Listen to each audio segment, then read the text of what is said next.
Right బులెటిన్లో breaking news చూస్తున్నాం. పశ్చిమ మధ్య దాని ఆనుకుని ఉన్న వాయువ్య బంగాళాఖాతంలో మరో అల్పపీడనం ఏర్పడింది. వచ్చే 2-3 రోజుల్లో ఇది మరింత బలపడి వాయువ్య దిశగా ఒడిశా తీరం వైపు కదిలే అవకాశం ఉంది. దీని ప్రభావంతో కోస్తా రాయలసీమలో మరో 2 రోజుల పాటు మోస్తారు వర్షాలు కురుస్తాయని వాతావరణ కేంద్రం వెల్లడించింది. గంటకు 30 నుంచి 40 కిలోమీటర్ల వేగంతో గాలులు వీస్తాయని తెలిపింది.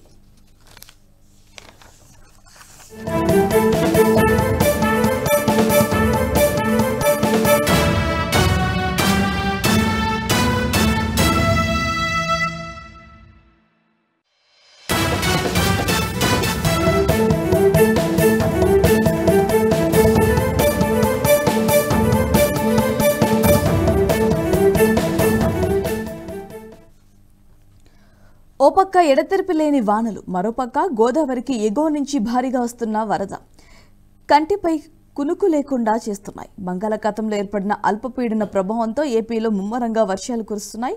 ఉమ్మడి తూర్పు, పశ్చిమ గోదావరి జిల్లాలో పలుచోట్ల తీవ్రత అధికంగా ఉంది. గురువారం ఉదయం నుంచి కుండపోత వర్షం కురుస్తోంది. కొన్ని ప్రాంతాల్లో వరిచేలు, ఉద్యాన పంటలు దెబ్బతిన్నాయి. ఏజెన్సీ ప్రాంత మండలాల్లో వరద ఉధృతి పెరగడంతో రోడ్లు, కల్వర్టర్లు కొట్టుకుపోయాయి. పలు గ్రామాలకు రాకపోకలు స్తంభించాయి. ఏలూరు జిల్లా వేలేరుపాడు మండలంలో ఓ కారు కొట్టుకుపోయింది. అందులో ప్రయాణిస్తున్న 5గురిని స్థానికులు కాపాడారు. ఆంధ్ర, తెలంగాణ ఉమ్మడి ప్రాజెక్టు పెద్దవాగుకు 250 మీటర్ల మేర గండిపడింది. ఈ ప్రభావం ఏలూరు జిల్లా కుకునూరు, వేలేరుపాడు మండలాలపై పడింది. ఇప్పటికే వేలేరుపాడు మండలంలోని కమ్మరిగూడెం, అల్లూరి నగర్, రాళ్లపూడి తదితర గ్రామాల్లో కొన్ని ఇళ్లు వరదల్లో కొట్టుకుపోయాయి. గండి కారణంగా వరద ఉధృతి మరింత పెరిగి కొన్ని గ్రామాలు నామరూపాలు లేకుండా పోయాయన్న ఆందోళన నెలకొంది.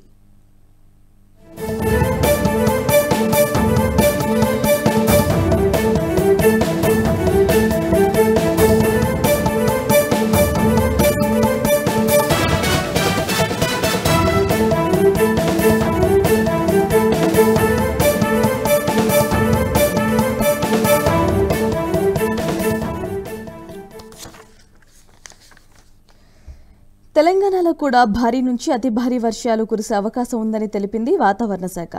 శుక్రవారం 4 జిల్లాలు, శనివారం 6 జిల్లాల్లో అతి భారీ వర్షం నుంచి అత్యంత భారీ వర్షాలు కురుస్తాయని హెచ్చరించింది.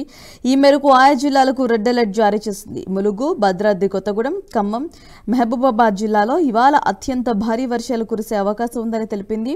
కుమరంభీం, ఆసిఫాబాద్, మంచిర్యాల, కరీంనగర్, పెద్దపల్లి, జయశంకర్ భూపాలపల్లి, వరంగల్, హనుమకొండ జిల్లాలో అతి భారీ వర్షాలు కురుస్తాయని పేర్కొంది. శనివారం ఆదిలాబాద్, కుమరంభీం, ఆసిఫాబాద్, మంచిర్యాల, నిర్మల్, కరీంనగర్, పెద్దపల్లి జిల్లాలో అత్యంత భారీగా, నిజామాబాద్, జగిత్యాల, రాజన్న సిరిసిల్ల, జయశంకర్ భూపాలపల్లి, ములుగు జిల్లాలో అతి భారీ వర్షాలు కురిసే అవకాశం ఉందని ప్రజలు అప్రమత్తంగా ఉండాలని హెచ్చరించింది. ఆయా ప్రాంతాల్లో ఏకంగా 20 సెంటీమీటర్లకు పైగా వర్షం కురిసే అవకాశం ఉందని అధికారులను అప్రమత్తం చేసింది. దాదాపు 5-6 జిల్లాల్లోనూ భారీ నుంచి అతి భారీ వర్షాలు కురుస్తాయని, ఆ సమయాల్లో ఒకేసారి వరద ముంచుకు రావటం, రోడ్లు, లో లెవెల్ వంతెనలు మునిగిపోవటం, కొట్టుకుపోవటం వంటి ప్రమాదాలు సంభవించే అవకాశాలు ఉన్నట్లు తెలిపింది. కొన్ని ప్రాంతాల్లో గంటకు 50 కిలోమీటర్ల వేగంగా గాలులు వీస్తాయని, చెట్లు, విద్యుత్ స్తంభాలు కూలిపోవచ్చని హెచ్చరించింది వాతావరణ శాఖ. ఇక ఇదే అంశానికి సంబంధించి మరింత సమాచారం ఎగ్జిక్యూటివ్ ఎడిటర్ శివప్రసాద్ గారు మరింత సమాచారాన్ని అందిస్తారు. Right, very good morning sir. Sir చెప్పండి, ఏపీలో కురుస్తున్న భారీ వర్షాలు బీభత్సాన్ని సృష్టిస్తున్నాయి. మరి అక్కడ పరిస్థితి ఎలా ఉంది అని అంటారు? దానికి సంబంధించిన అప్డేట్. Good morning Bharati. ఇప్పుడున్నటువంటి పరిస్థితుల్లో మాత్రం ఏపీలో పరిస్థితి కొంచెం ఇబ్బందికరంగానే ఉంది. చాలా రాష్ట్రాన్ని వర్షాలు, వరదలు ఉడికిస్తున్నటువంటి పరిస్థితి ఉంది. ముఖ్యంగా ఆంధ్ర తెలంగాణ బోర్డర్ అయినటువంటి ఎస్ఆర్ఆర్పేటలో దగ్గర ఉన్నటువంటి ఆ బోర్డర్లో ఉన్నటువంటి పెద్దవాగు గండిపడడంతో చాలా తీవ్రమైనటువంటి నష్టం వాటిల్లే పరిస్థితి ఏర్పడింది. ఇప్పటికే దాదాపు 28 నుంచి 30 మందిని అధికారులు హెలికాప్టర్లో రక్షించినటువంటి పరిస్థితి ఉంది. కొన్ని ఊళ్ళు కొట్టుకుపోయినాయి. ఇటు సైడ్ తెలంగాణ వైపు, అటు ఏలూరు వైపు కూడా చాలా తీవ్రమైన, ముఖ్యంగా ఏలూరు వైపు భారీగా నష్టం జరిగింది. చాలా పెద్ద గండి పడింది. అందువల్ల నీరు చాలా భారీగా మొత్తం గ్రామాలన్నిటి మీద వచ్చి పడడంతో చాలా ఇబ్బందికర పరిస్థితి ఏర్పడింది. ప్రాణ నష్టం అయితే ఇంతవరకు ఏమీ తెలియరాలేదు. చాలా మందిని అక్కడ ఉన్నటువంటి అధికారులు కానీ లేకపోతే వాళ్ళంతా కూడా రక్షించినటువంటి పరిస్థితి ఉంది. ముఖ్యంగా కుక్కనూరు ఇటువంటి కొన్ని ప్రాంతాల్లో వరద బీభత్సం చాలా చాలా భయంకరంగా ఉంది. సెల్ ఫోన్లు అన్ని కూడా డెడ్ కావడంతో అక్కడ ఏం జరుగుతుందో ఏంటో కూడా తెలియనటువంటి పరిస్థితి. విద్యుత్ సరఫరా లేదు ఆ గ్రామాలన్నిటికీ కూడా, అందువల్ల చాలా తీవ్రంగా ఉంది. మరోవైపు మరొక వాయుగుండం కూడా పడడంతో, మరొక అల్పపీడనం కూడా ఏర్పడడంతో పరిస్థితులు చాలా ఇబ్బందికరంగా మారేటటువంటి సన్నివేశాలు కనిపిస్తున్నాయి రాష్ట్ర వ్యాప్తంగా. ముఖ్యంగా కోనసీమ జిల్లాలో కూడా పరిస్థితి చాలా తీవ్రంగా ఉంది. భారీ వర్షాలు పడుతున్నాయి ఇప్పటికీ కూడా. ఇటువైపు తెలంగాణ కనుక చూసినట్లయితే తెలంగాణకి చాలా భారీ వర్షాలు ఉంటాయి 2 రోజులు అని చెప్పి వాతావరణ శాఖ స్పష్టం చేసింది. ముఖ్యంగా ములుగు జిల్లా పరిసర ప్రాంతాలన్నీ కూడా చాలా అప్రమత్తతో ఉండాలని చెప్తున్నది. మరోవైపు గోదావరి వరద మరి చాలా ఉధృతంగా ఉంది. చాలా తీవ్రంగా వరద ఉధృతి కనిపిస్తున్నటువంటి పరిస్థితులు ఉన్నాయి. అందువల్ల అక్కడ జనం అంతా కూడా భయపడుతున్నటువంటి పరిస్థితి. ముఖ్యమంత్రి చంద్రబాబు నిన్న రాత్రి దీని మీద అత్యవసరంగా సమీక్ష జరిపి అప్పటికప్పుడు అధికారులందరికీ కూడా ఎమర్జెన్సీ ఆదేశాలు జారీ చేశారు. ఎక్కడైనా ఇబ్బందులు ఉంటే వెంటనే ప్రజలను అక్కడి నుంచి తరలించేందుకు ఏర్పాట్లు చేయండి, అలాగే ఎక్కడ గడ్డిపడే ప్రమాదాలు ఉంటే అక్కడ ఏం చేయాలనేది ముందుగానే ఆలోచించి నిర్ణయం తీసుకోవాలి అని చెప్పి కూడా వాళ్ళందరికీ చెప్పారు నిన్న. ఇక్కడ ఈ పెద్దవాగు ఏదైతే ఉందో దీనికి సంబంధించి అధికారులు సరైనటువంటి నిర్ణయం తీసుకోకపోవడం, మరోవైపు దాని మెయింటెనెన్స్ చాలా కాలం నుంచి సరిగా లేకపోవడం, వరద వస్తున్నప్పటికీ కూడా ముందుగానే గేట్ ఎత్తేసి ఉండుంటే ఇంత ప్రమాదం జరిగేది కాదని అందరూ చెప్తూ ఉన్నారు. సో ఏదేమైనా తీవ్రమైనటువంటి ఇబ్బందికర పరిస్థితి అక్కడ ఏర్పడింది.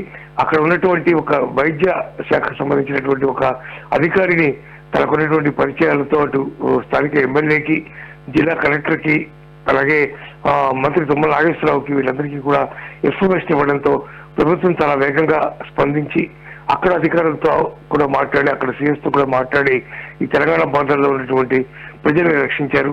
అటువైపు ఏలూరు వైపు ఉన్నటువంటి ఆ బార్డర్లో ఉన్నటువంటి ప్రజలను కూడా రక్షించగలిగారు. మొత్తం మీద ఆ పరిస్థితి అయితే చాలా తీవ్రంగా ఉన్నట్టుగా భావించవచ్చు భారతి. రైట్ సార్, తెలంగాణలో కూడా 10 జిల్లాలకు భారీ నుంచి అతి భారీ వర్షాలు కురుస్తాయని కూడా హెచ్చరించింది. ఎలాంటి చర్యలు తీసుకోబోతున్నారు? ఇప్పుడు దాని మీద సమావేశాలు, మీటింగ్లు ఆల్రెడీ ఇప్పటికే జరుగుతున్నాయి. సీఎస్ దాని మీద సమీక్ష నిర్వహిస్తున్నారు. ఏ ప్రాంతాల్లో ఎంతెంత వర్షపాతం నమోదైంది వీటన్నిటిని కూడా పరిశీలిస్తున్నారు. ఆయా ప్రాంతాల్లో ఉండేటటువంటి వాగులు, చెరువులు ఇటువంటివన్నీ ఏమేమైతే నిండిపోతున్నాయో వాటన్నిటిని కూడా పరిగణలోకి తీసుకుని అధికారులు వెంటనే చాలా ఫాస్ట్ గా వేగంగా రియాక్ట్ అవ్వాల్సిన పరిస్థితి ఉంటుంది దాని మీద అని చెప్పి చెబుతున్నారు. మొత్తం మీద దాదాపు 10 జిల్లాల్లో భారీ నుంచి అతి భారీ వర్షాలు పడేటువంటి అవకాశం ఉంది. దాంతో పాటు ఈదురుగాలులు కూడా బాగా తీవ్రంగా వీస్తాయి, 40-50 కిలోమీటర్ల వేగంతో చెప్పి కూడా చెప్తున్నారు. మొత్తం మీద ఈసారి ఇప్పుడున్నటువంటి పరిస్థితుల్లో మాత్రం అటు ఆంధ్ర ఇటు తెలంగాణ రెండింటికి కూడా తీవ్రమైనటువంటి వర్ష సూచనలు, తీవ్రమైనటువంటి ముంపు ప్రమాదాలు కూడా స్పష్టంగా కనిపిస్తున్నటువంటి పరిస్థితి భారతి. లోతట్టు ప్రాంతాల్లో ఉన్న వాళ్ళకి ఎలాంటి సహాయక చర్యలు చేపడుతున్నారు ఈసారి? అంటే ప్రతిసారి కూడా కొన్ని వాటిలో పడిపోయిన సిచ్యువేషన్స్ కూడా ఉన్నాయి, కానీ ఈసారి చర్యలు తీసుకుంటామని చెప్తున్నారు. బట్ ఈ సంవత్సరం ఎలాంటి చర్యలు చేపట్టబోతున్నారు?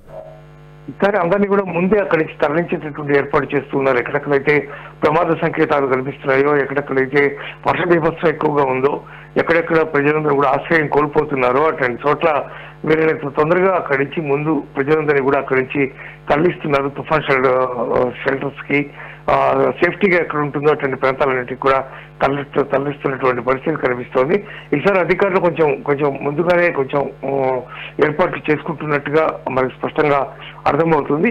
ఏదేమైనా నీరు వరదలు అనేవి చెప్ప చేయకుండా చాలా సడన్గా వస్తాయి కాబట్టి ముందే ఎక్కడ గేట్లు వదలాలి, ఎక్కడ వదలకూడదు వీటి మీద పూర్తి అవగాహన ఉండి సరిగ్గా నిర్వహించినట్లయితే ఎక్కువ ప్రమాదం తప్పే అవకాశం కనిపిస్తోంది. పెద్దబాగులాగా సరిగ్గా పట్టించుకునేటువంటి పరిస్థితి కనుక ఉంటే దాని ప్రభావం ఊళ్ళ మీద పడి మొత్తం అంతా కూడా కొట్టుకుపోయే పరిస్థితి కూడా ఏర్పడుతుంది.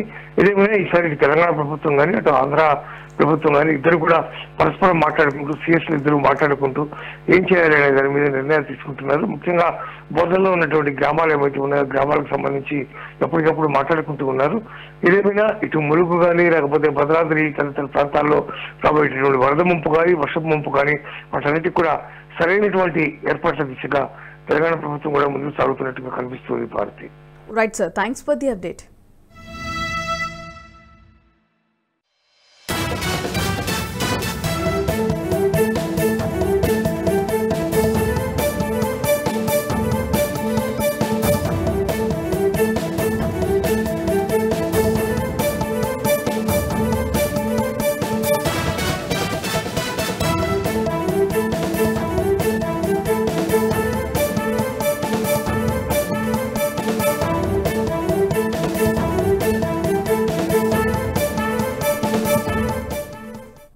ఈ వీడియో మీకు నచ్చినట్టయితే లైక్ చేయండి, 10 మందికి షేర్ చేయండి. అలాగే కామెంట్ల రూపంలో మీ అభిప్రాయాలను మాతో పంచుకోండి. Nationalist hub group of channels ను సబ్స్క్రైబ్ చేసుకుని తెలుగునాట జాతీయవాద జర్నలిజాన్ని ప్రోత్సహించండి. ఈ వీడియో కింద ఉన్న బెల్ ఐకాన్ పై క్లిక్ చేయడం మర్చిపోవద్దు.